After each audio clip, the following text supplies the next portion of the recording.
Assalamualaikum warahmatullahi wabarakatuh. Alhamdulillahi wa kafa, wassalatu wassalamu ala sayyidina Muhammadinil Mustafa wa ala alihi wa ashabihi ahli sidqi wal wafa, amma ba'du. Qala Allah Ta'ala, bismillahirrahmanirrahim, yarfa'illahu alladhina amanu minkum walladhina utul ilma darajat. Ashabal fadilah wal karomah, para alim, para ulama, para kiai, para punyai, para asatid wal ustadzat yang senantiasa saya ikuti dawuh-dawuhnya, wabil khusus ini maha guru saya Kiai Haji Dr. Manarul Hidayah. Semoga Allah senantiasa anugerahkan kesehatan dan keberkahan kepada beliau.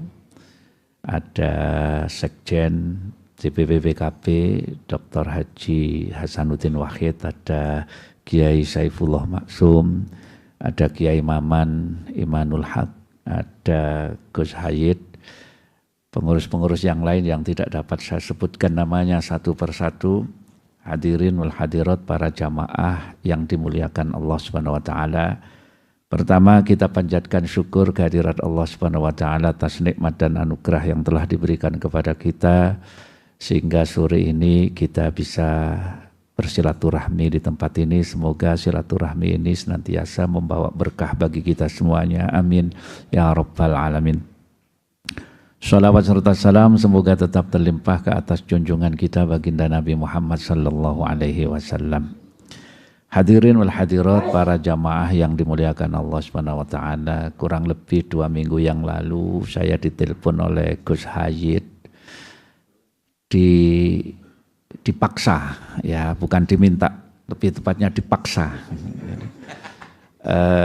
untuk mengisi acara pembukaan pengajian kitab Adabul Alim. Karena mohon maaf, saya biasanya sebelum santri pulang, sebelum khatam pengajian di Tepu Ireng, saya tidak pernah keluar.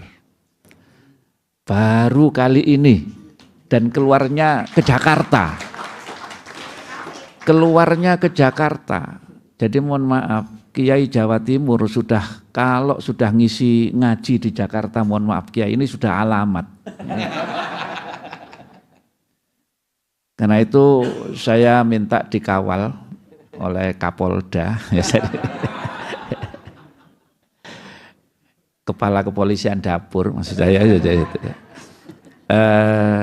Tadi kawal supaya juga, kebetulan ada keponakan saya ini Mbak Lulu, insya Allah aman ya. Jadi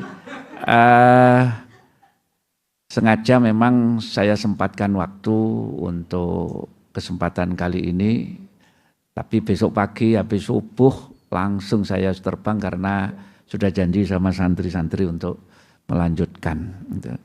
Kalau enggak gitu nanti enggak dipaksa gitu, kerasan di Jakarta ini ya, jadi itu enggak pulang-pulang. Maka alhamdulillah kebetulan karena memang disuruh untuk mengulas kitab yang luar biasa. Ini mungkin kalau di pesantren ini namanya masterpiece atau mahakarya Hadratus Syekh Hasyim Asy'ari yang sudah dikupas oleh beberapa pihak termasuk PKS ya. PKS itu ngaji kitabnya, kitab Mbah Hasyim ini.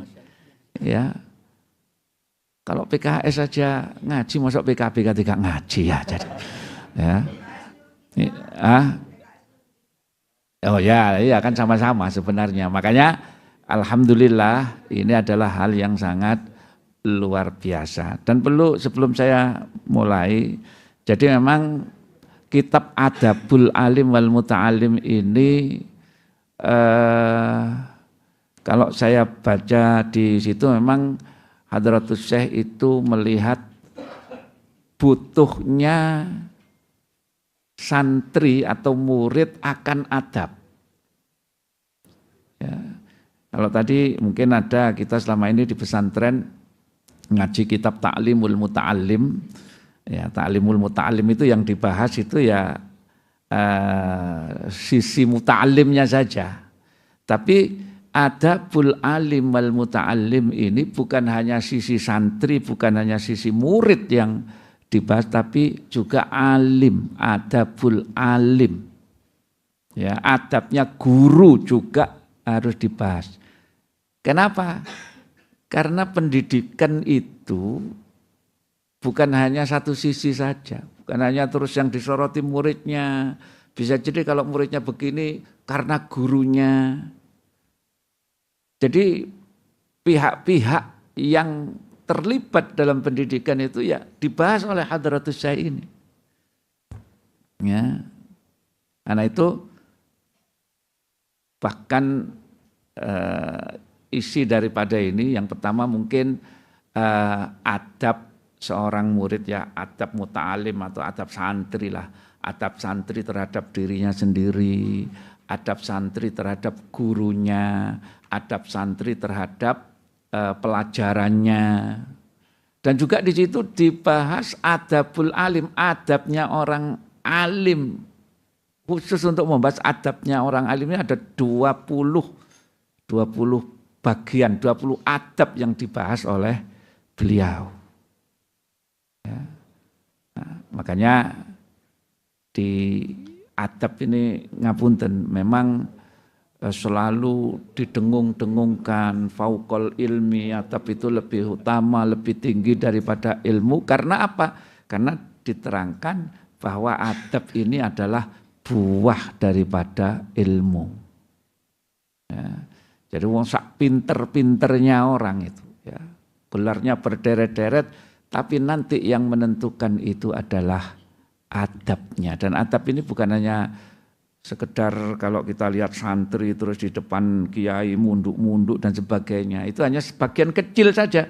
Tapi yang namanya adab sudah menjadi karakter, termasuk jujur, sabar, toleran dan sebagainya, itu bagian daripada adab.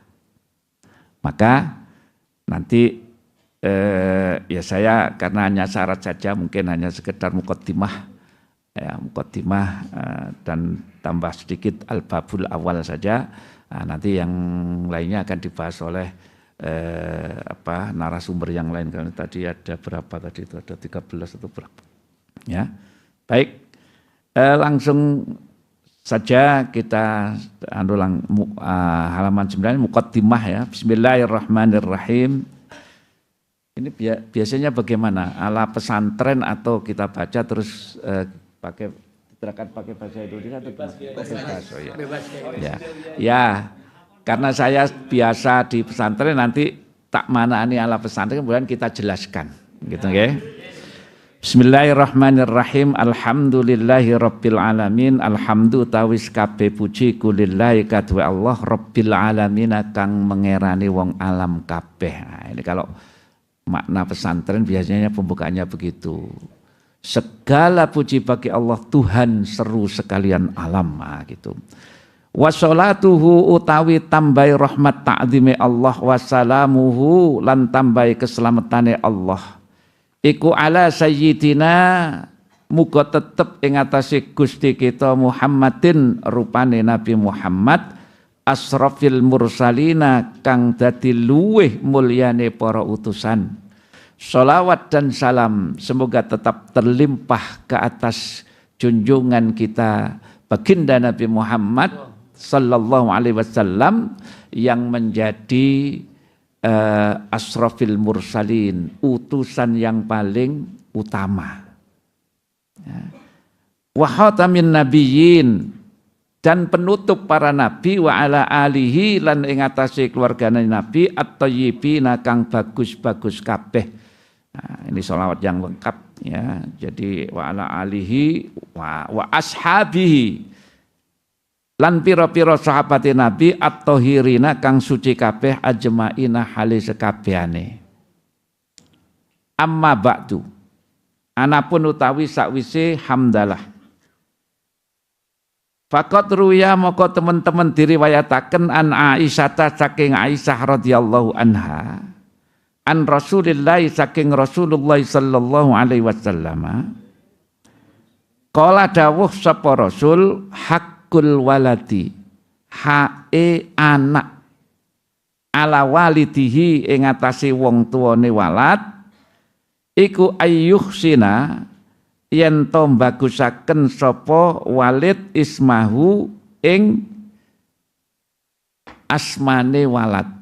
Nah, ini kata baginda Nabi, haknya anak atas orang tuanya. Ini yang pertama adalah memberi nama yang baik terhadap anaknya.